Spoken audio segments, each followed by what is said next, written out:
You're watching Hawkeye News Junior High.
Welcome to the spectacular Halloween edition of Hawkeye News for October 2009. I'm Juliet Hurtado. And I'm Tyson Watson. It's Halloween time again here on Hawkeye News, and we have lots to report this month, as well as some interesting stories to share.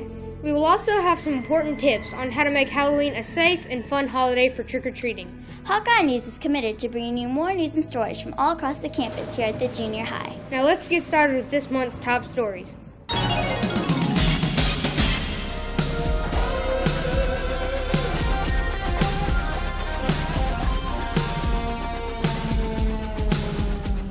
Avoiding the flu and staying healthy has become a concern for keeping our schools safe from the haunting germs.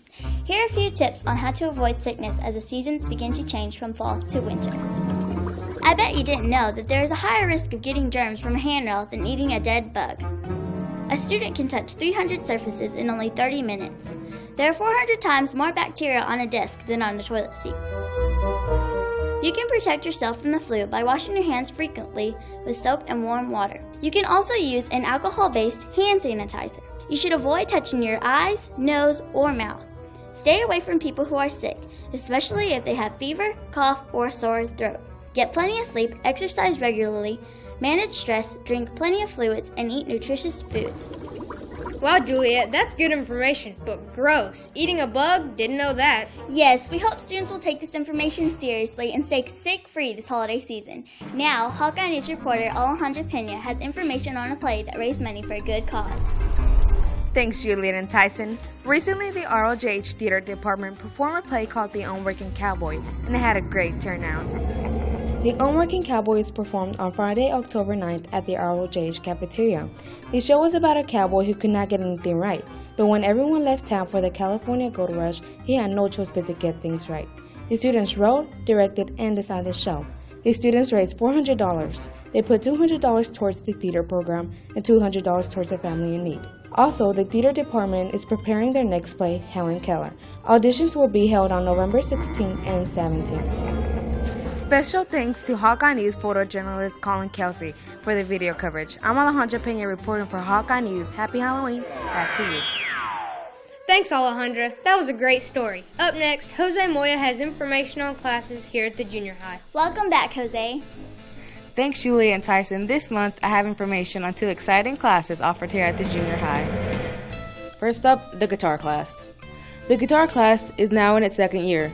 Students learn chords, strumming patterns, and playing single-note melodies. They learn to read music notation. This is the beginning class experience. Students are required to bring their own acoustic, non-electric guitars.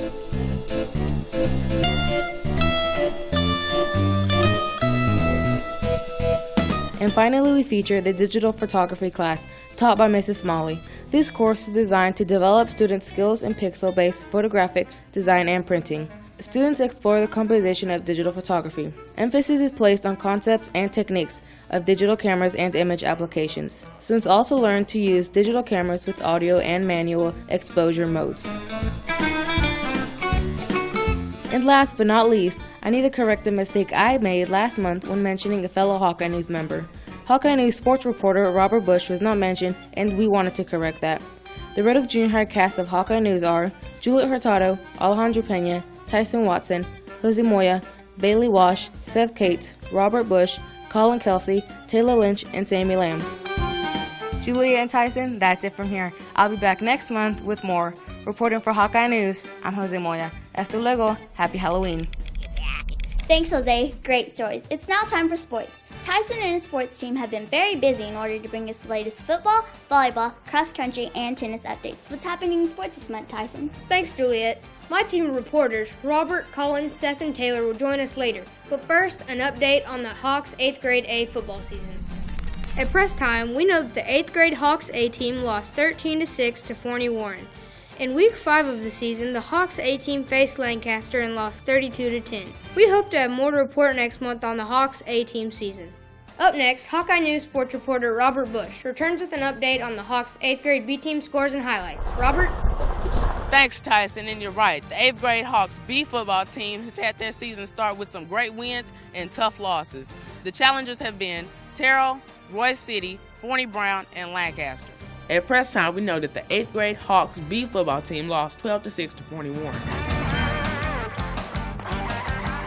That's it for this month. I'll be back next month with more coverage on the 8th grade Hawks B football team. I'm Robert Bush, and I'm peeping my nose in the news. Happy Halloween. Tyson, back to you. Thanks, Robert. Up next, Hawkeye News sports reporter Colin Kelsey has highlights and updates on the Hawks 7th grade football teams. How are the 7th grade Hawks doing this month, Colin? Thanks, Tyson. The 7th grade Hawks are doing great.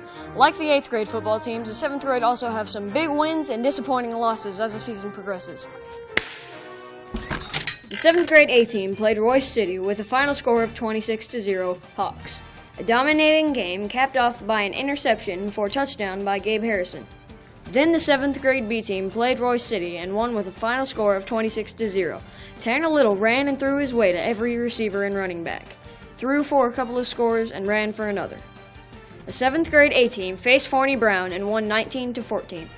An unbelievable game. It came down to the fourth quarter to decide who wanted it the most. In a must-win game to make the playoffs, the Maroon team played with all their heart in the fourth quarter for 8 minutes to seal the victory. The offense held the ball the entire second half, allowing only one possession by Forney Brown team.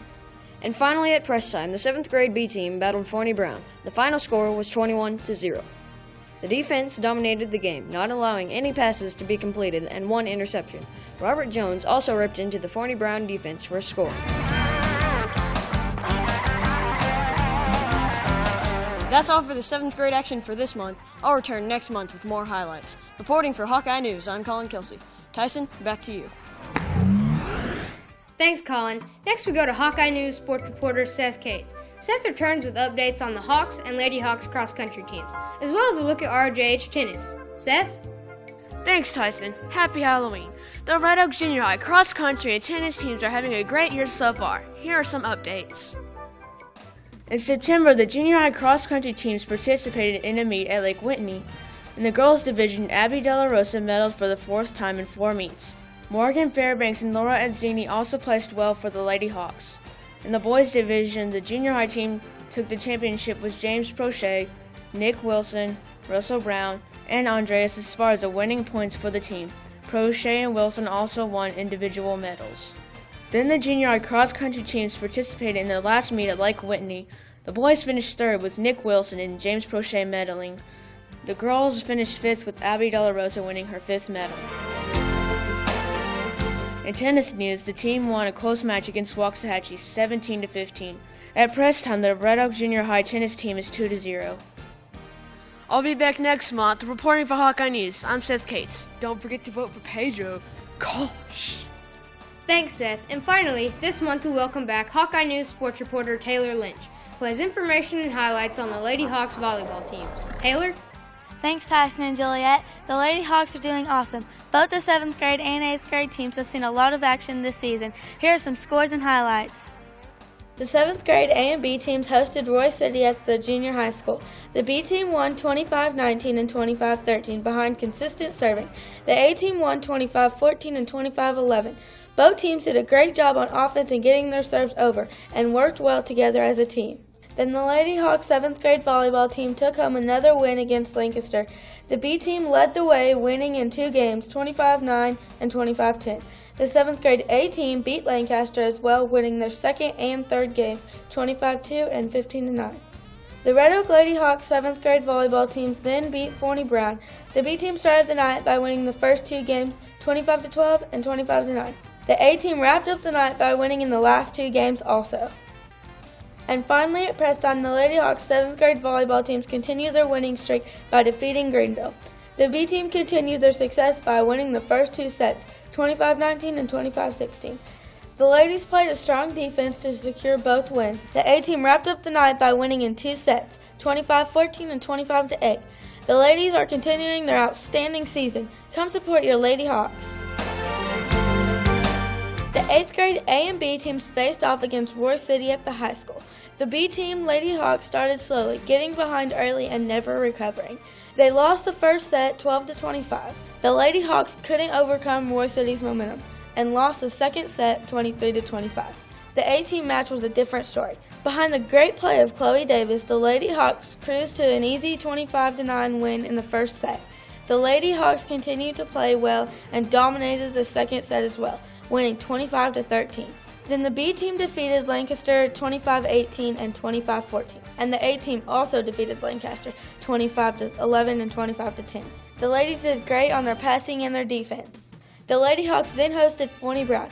The B team lost 11-25 and 16-25. The A team had a rough start against Forney Brown, losing their first game 11-25, and coming back and winning the next 2, 25-19 and 25-15. At press time, the Lady Hawks traveled to Greenville, and both A and B teams won their matches. The B team defeated Greenville 25-20 and 25-22. The A team also defeated Greenville 25-14 and 25-18. The ladies will finish regular season on October 27th at home against Terrell. They will compete in the district tournament on October 31st in Maybank to finish out their season. That wraps up this month's volleyball highlights. Join me again next month for more coverage on our awesome Lady Hawks. I'm Taylor Lynch reporting for Hawkeye News. Juliet and Tyson, back to you. That's our spectacular updates for RJH Sports for October.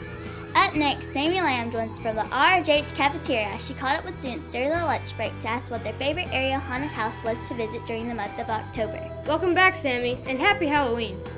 Thanks, Juliet and Tyson. As you mentioned, we were asking students about their favorite haunted attraction. Also, we wanted to find out what their favorite costume or character might be. I haven't been to a haunted house, but I plan on going sometime sooner or later. Which one would you want to go to? Well, I don't know, just many selections I gotta choose. So what are you going to be for this year? I think I'm going to be a volleyball player. Oh, that's cool. Are you going to go trick-or-treating? Yeah, with my family. Sounds fun. Are you going to go to any parties or anything? Probably not. Are you going to go to any haunted houses this year?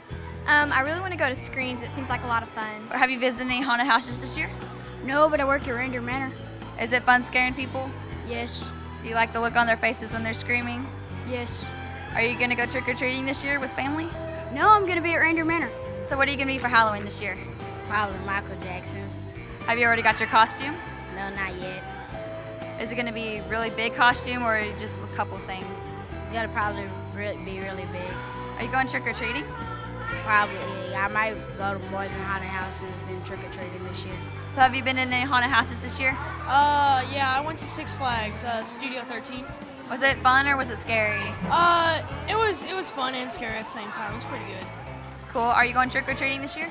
No, I think I'm just gonna kind of hang back and jump in bushes and scare people. Oh, are you gonna dress up? No, I'm scary enough as myself, probably. What are you dressing up as? A vampire. That sounds fun. Have you gone in any haunted house? No, but I'd like to go to Reindeer Manor. So have you been in any haunted houses this year? No, but I plan on going to one this year. Which ones? The one at Six Flags. Oh, that sounds fun. Are you going trick-or-treating this year? Maybe not. I think I'm getting a little bit too old. But oh, yeah. Well, if you do go, what would you be? I don't know. I'll probably be myself. So what's your favorite haunted house? Reindeer Manor. Is it more fun or scary? More fun. Are you going to go to it this year? No. Or do you want to go to it next year? Yes. Juliet and Tyson, it's been real. I'll be back next month with more from the junior high. Reporting for Hawkeye News, I'm Sammy Lamb. Back to you. Thanks, Sammy. We'll see you in November.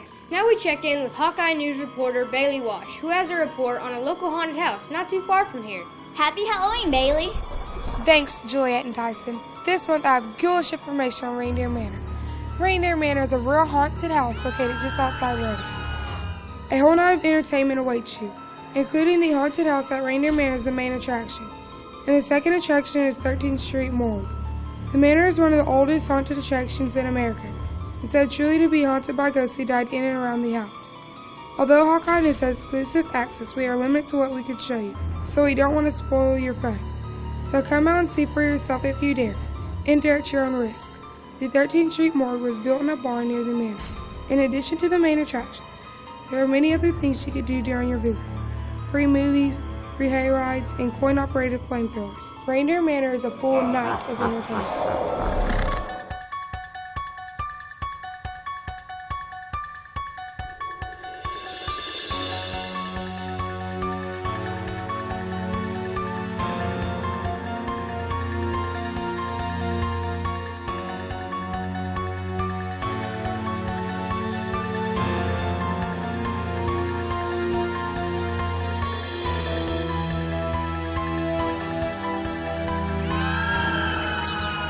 Look for road signs and searchlights piercing the sky to help you find your way from I-35 to the Manor grounds on Houston School Road. I'm Bailey Wash reporting for Hawkeye News. Back to you. That is exciting, Bailey. Thanks for the report. Before we go, we'd like to remind students of some very important safety tips to keep in mind while looking for those yummy treats. Remember, wear light-colored clothing. Don't take candy from strangers. Have an adult check your candy. Please carry a flashlight. Only go to houses that you are familiar with. For our high school viewers, remember to watch out for trick-or-treaters while you are driving. And as always, don't drink and drive. We also wanted to remind you that we really love to hear from you. So if you have any news, ideas, comments, or suggestions, give us a call at 817-875-5527. And don't forget to check us out 24/7 at www.hawkeye-news.com if you missed any of our reports or need more information on the Hawkeye News team. I'm Juliet Hurtado. And I'm Tyson Watson. Until next time, thanks for watching. And make it a great day.